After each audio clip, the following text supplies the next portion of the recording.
마태복음 26장 14절부터 16절까지 말씀을 같이 읽었습니다.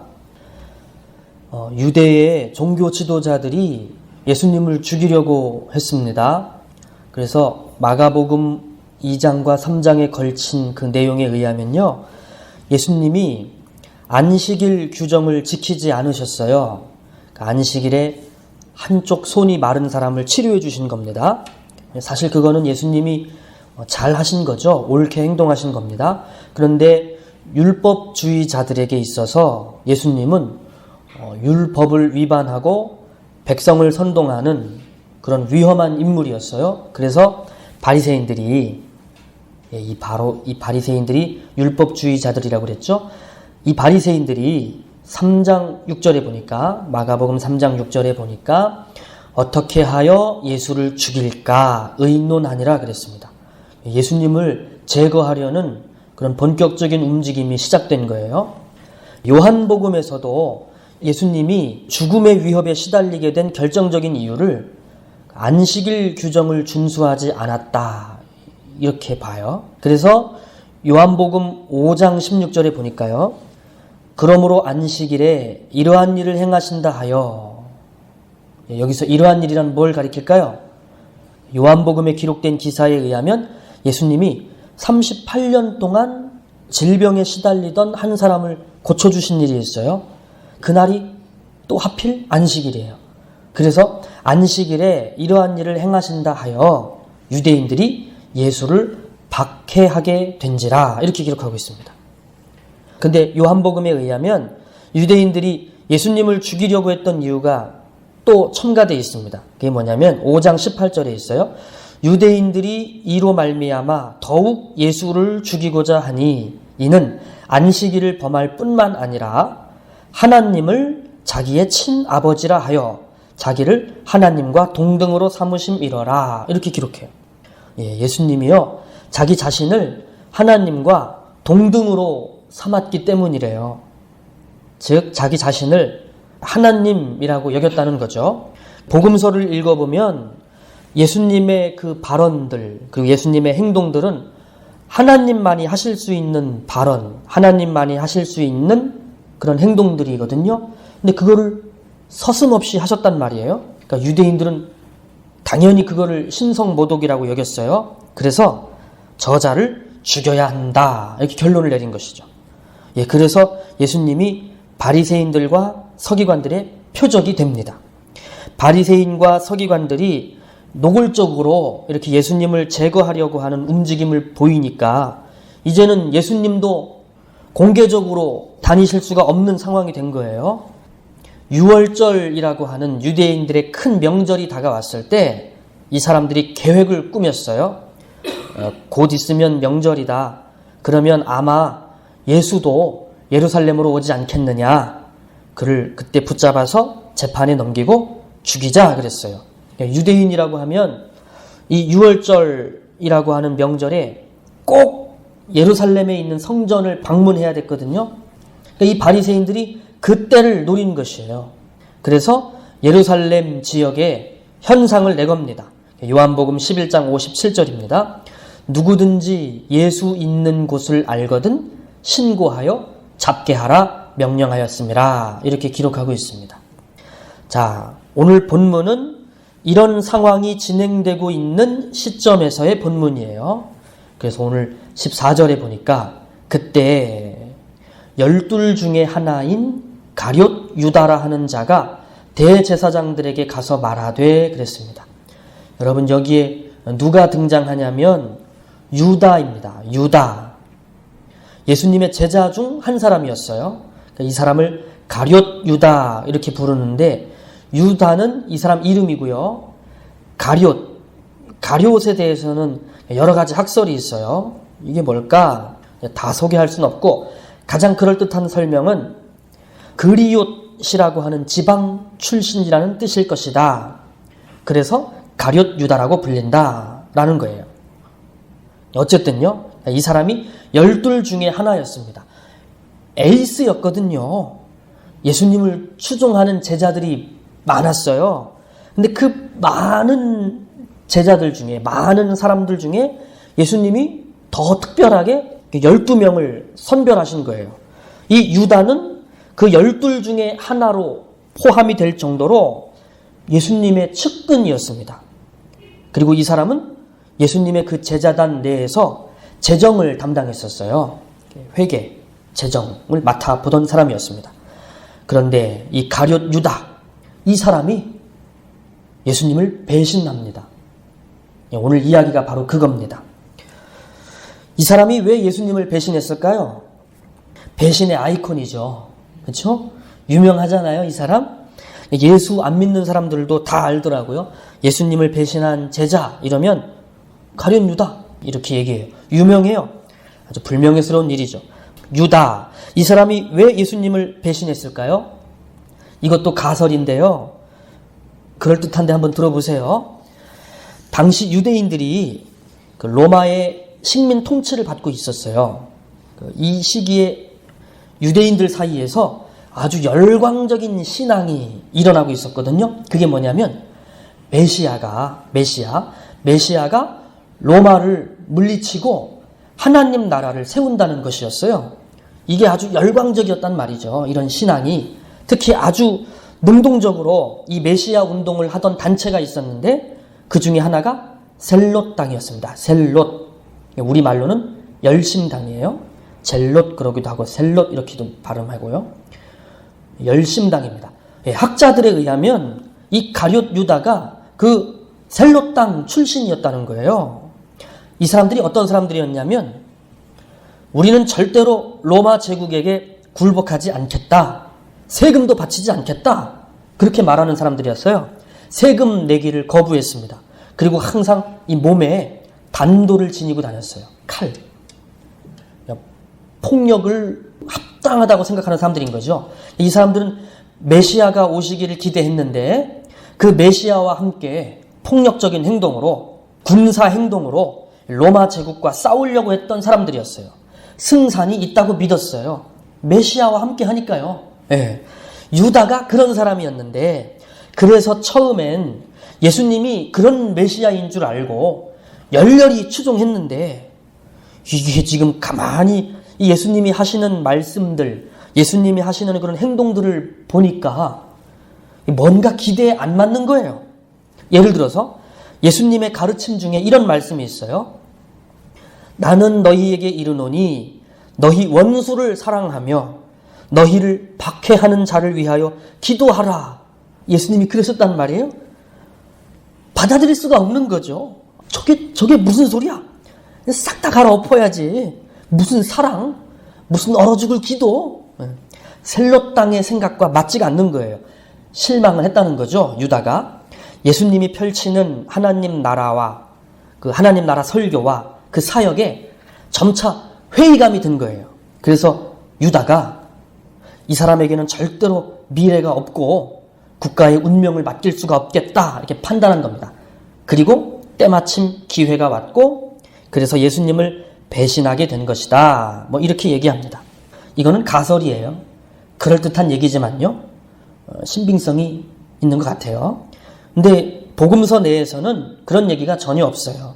이거저거 다 배제하고 오늘 본문에 나타난 동기만 본다면 유다가 예수님을 배신한 이유는 딱 하나.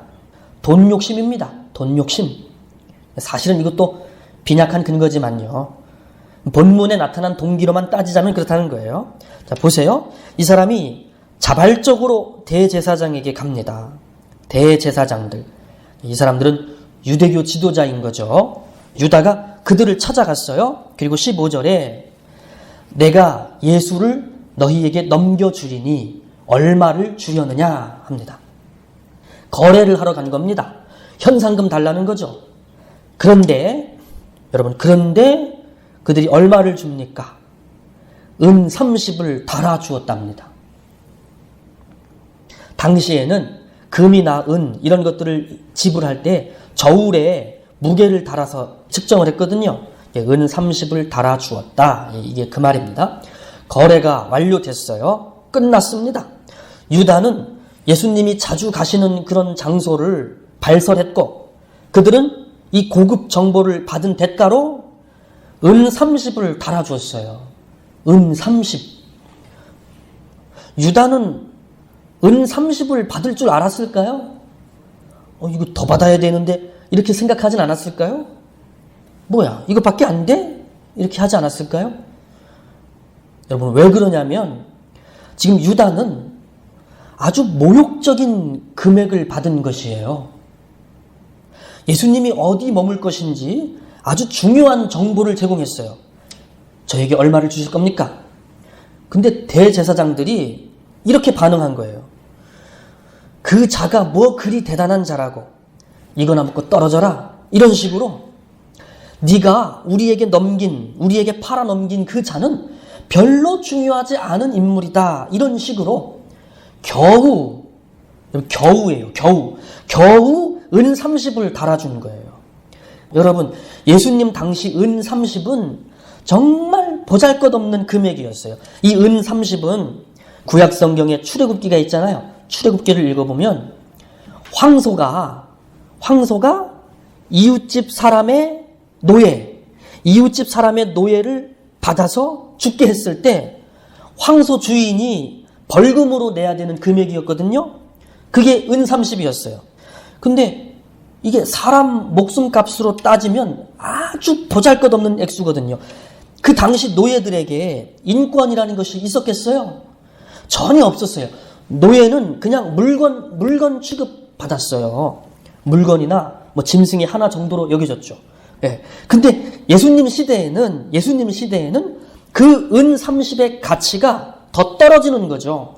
출애굽기 시대보다 10분의 1 정도 가치였을 것이다. 마이클 그린이라고 하는 사람이 그렇게 말했어요. 아주 보잘것없는 금액인 겁니다. 예, 지금 예수님이 그렇게 은 30에 거래되었습니다. 대제사장들이 유다에게 은 30을 달아주면서 야, 이거나 가져가라 하는 식입니다. 아주 모멸적인 값어치, 예수께서 그렇게 팔리셨어요. 여러분, 이것이 예수님의 길이었다는 거예요. 예수님은 은 30에 팔리셨어요. 그리고 예수님은 이제 곧 대제사장들에게 넘겨질 것이고 아주 피곤한 신문을 받으실 것이고 그리고 또 로마 정부에게도 넘겨질 것입니다. 메시아가 재판을 당하고 여기저기 당국에 넘겨진다는 거예요. 이 무슨 볼품없는 모습입니까? 광기 어린 군중들이 그를 죽이라고 소리칠 것입니다. 그래서 빌라도에 의해서 사형 언도를 받으실 것입니다. 그리고 아주 폭력적인 군인들에 의해서 주먹으로 얼굴을 맞으실 것이고 침뱉음을 당하실 것입니다. 채찍에 맞으셔서 살점들이 떨어져 나가실 것이고 십자가 통나무에 손과 발이 거친 못으로 박힐 것이에요. 그의 피가 낭자하게 쏟아질 것이에요. 그는 고통스러워서 목이 마르다고 호소할 것입니다. 그리고 하나님, 왜 나를 버리셨느냐고 울게 되실 것입니다. 이게 우리 예수님의 길이랍니다. 지금 마태복음은 바로 이 수치스럽고 이 모멸스러운 이 길, 이것이 하나님이 우리를 구원하시는 방식이라고 말하는 겁니다. 도대체 이게 하나님이 우리를 구원하시는 방식이래요. 오늘 본문은 바로 그 시작일 뿐이에요. 우리 예수님이 은 30에 팔리셨어요. 노예보다 못한 몸값으로 거래되셨어요. 이게 대체 무슨 소리입니까? 이게 대체 무슨 역설이냐고요. 그렇죠? 우리가 생각하기에 인류의 구원이란 이렇게 진행되면 안 되는 거 아닙니까? 모든 사람들이 납득할 만하고 모든 사람들이 경탄할 만한 아주 웅장하고 아주 위대한 방식으로 진행돼야 되는 거 아닐까요? 아주 영광스러운 방식으로 가능할 수 있잖아요. 하나님이신데요. 정말 그 셀로 땅 사람들이 꿈꾸는 방식으로 구원이 진행될 수 있잖아요. 군대를 지도하시고 그 옛날 신화에 나오는 영웅들처럼 하늘을 나르시고 이런 방식으로요. 로마 제국을 무력으로 제압하시고 영광을 얻으시고 그래서 모든 사람들에게 인정받고 역시 당신은 메시아입니다. 역시 대단해요. 뭐 이런 소리를 들으신다거나 하여간 영광스러운 방식으로 그렇게 하나님 나라를 시작하실 수 있잖아요. 근데 그렇게 안 하시고 지금 도대체 이게 무슨 역설입니까? 도대체 지금 예수님은 어디로 가는 겁니까? 우리를 이 힘겨운 고통에서 구원하러 오셨다면서 자기가 하나님 나라를 가져오실 메시아라면서 지금 어디로 가시는 겁니까? 은 30에 팔려서 그 볼품없는 모습으로 어디로 가시는 거예요, 지금? 그 수치와 모멸을 당하시면서 어디로 가시는 거예요? 여러분이 이 지점까지 왔다면 여러분들은 지금 기독교 신앙의 진수를 마주 대하고 있는 거예요. 그러니까 이 지점에서 뒤돌아가면 안 돼요. 이해가 되지 않더라도 하나님을 믿으세요. 여기에 기독교 신앙의 진수가 있어요. 여기에 하나님의 구원이 있어요. 이게 하나님의 구원 방식이래요. 여러분, 이해가 되지 않더라도 하나님을 믿으십시오. 유다처럼 실망하고 뒤돌아가면 안 됩니다. 이것 때문에 걸려 넘어지지 마십시오. 신약 성경에요. 고린도전서 1장 23절, 24절 말씀이에요. 이렇게 돼 있어요. 우리는 십자가에 못 박힌 그리스도를 전하니 유대인에게는 거리끼는 것이요 이방인에게는 미련한 것이로되 오직 부르심을 받은 자들에게는 유대인이나 헬라인이나 그리스도는 하나님의 능력이요 하나님의 지혜니라 그랬습니다. 우리는 그랬어요. 사도들이죠. 복음을 선포하는 사도들 우리는 전한다 그랬습니다. 무엇을 전해요? 십자가에 못 박힌 그리스도를 전한대요. 이게 그들이 전하는 내용이래요. 근데 복음을 전한다고 하면서 구원을 이야기한다고 하면서 기껏 전한다는 게 십자가에 못 박힌 예수님. 이게 무슨 창피한 이야기입니까?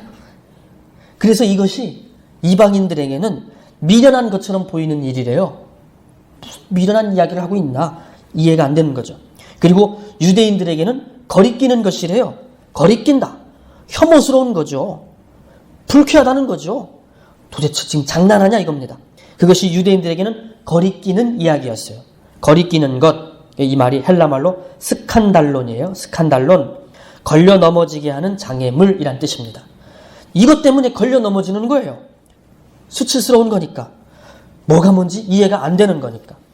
아니, 구원을 이야기하면서 왜 메시아가 십자가에 못 박혀야 되는지, 메시아라고 하는 자가 왜 그렇게 창피하게, 무기력하게 수치를 당하고 짓밟혀야 되는지, 뭐가 뭔지 이해가 안 된다.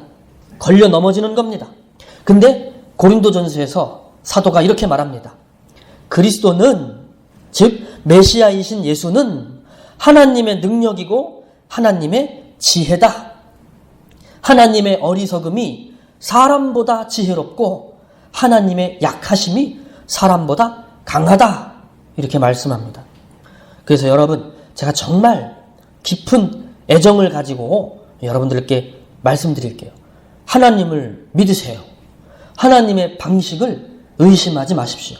자, 우리가 마음을 좀 이렇게 낮춰서 겸손하게 하나님의 방식을 이렇게 마음으로 받아들여 보세요. 그러면 여러분들은 한 가지 비밀을 알게 될 겁니다. 아, 이것이 예수께서 우리네 인생과 하나가 되시는 방식이구나. 이것이 예수께서 우리와 연대하시는 방식이구나 알게 될 거예요. 여러분, 우리 인생이라고 하는 게 사실은 이런 수치와 또 막 이해되지 않는 고난 속에서 살아가는 거잖아요. 그게 인생이지 않아요? 근데 우리 구주 예수님을 보세요. 예수님도 하나님의 아들이신 이 분도 말도 안 되는 이런 모멸적인 방식으로 고난을 받으신 거예요. 그렇게 하심으로써 예수님은 우리 인생과 하나가 되신 것입니다. 여러분, 예수님을 믿으십시오. 그러면 우리는 예수님과 하나가 되는 겁니다. 여러분들은 예수님이 부활하셨다는 것을 알고 있어요. 예, 그래요. 그래서 우리도 예수님처럼 부활하게 될 거예요. 이 고난 속에서 죽는 것이 우리 운명이 아니에요. 예수님처럼 부활하게 됩니다. 우리가 하나님 나라를 선물로 받게 됩니다. 이게 복음이 말하는 것이에요. 자, 제가 정리하면서 오늘 한 가지만 말씀드릴게요. 한 가지만.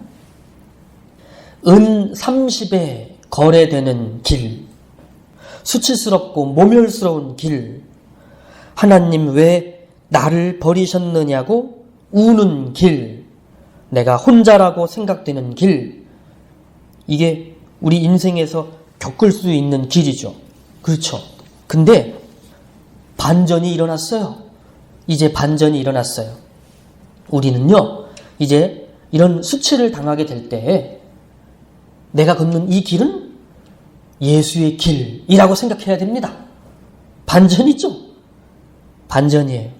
가난한 형편 때문에 민망하게 될 때, 치료되지 않는 오랜 질병 때문에 내가 괴로움을 당하게 될 때, 해결되지 않는 집안의 문제들 때문에 마음이 아플 때, 그래서 부끄럽고 수치스러울 때, 그거는 내가 버림받았다는 뜻이 아니라 도리어 예수님과 동행하고 있는 때인 거예요. 왜냐하면 이 길은 예수님도 겪어보신 길이니까요. 그래서 이때는 친밀하게 예수님을 만나는 때인 거예요. 여러분, 그때는 부끄러운 때가 아니라 친밀하게 예수님을 만나는 때인 거예요. 나는 지금 영광스러운 예수님의 길을 내가 걷고 있다, 이렇게 믿어야 돼요. 그게 예수님의 길이었어요. 여러분, 그러니까 힘을 내십시오. 여러분들은 절대로 혼자가 아닙니다. 가장 수치스럽고 가장 비참하고 가장 모멸스러운 자리에 여러분들이 놓였을 때 거기에 여러분 혼자 있다고 생각하지 마십시오. 예수님이 함께 계십니다. 그 길은 예수님이 사실 앞서가신 길이었어요. 바로 거기서, 그런 길에서 예수님을 만나는 겁니다. 우리는 절대로 혼자가 아니에요. 가장 힘들 때, 마음이 괴로울 때, 지금 이 시점이 내 인생에 지울 수 없는 오점이 되고 있다, 이렇게 느껴질 때, 그때 예수님을 부르십시오. 그러면 가까이 계시는 우리 주님, 우리를 잘 이해하고 계시는 우리 예수님을 여러분들은 만나게 될 것입니다. 죄를 지어서 마음이 수치스러울 때, 또 남들과 비교가 되어서 이렇게 수치스러울 때, 실패를 거듭해서 자신의 삶이 모멸스러울 때 주님을 꼭 만나시기 바랍니다. 기도하십시오. 예수님은 언제나 우리와 함께 계십니다. 언제나. 이게 바로 오늘 본문이 우리에게 말하는 것입니다. 예수님은 우리 가까이 계십니다. 우리와 하나가 되신 분이십니다. 말씀을 마치겠습니다.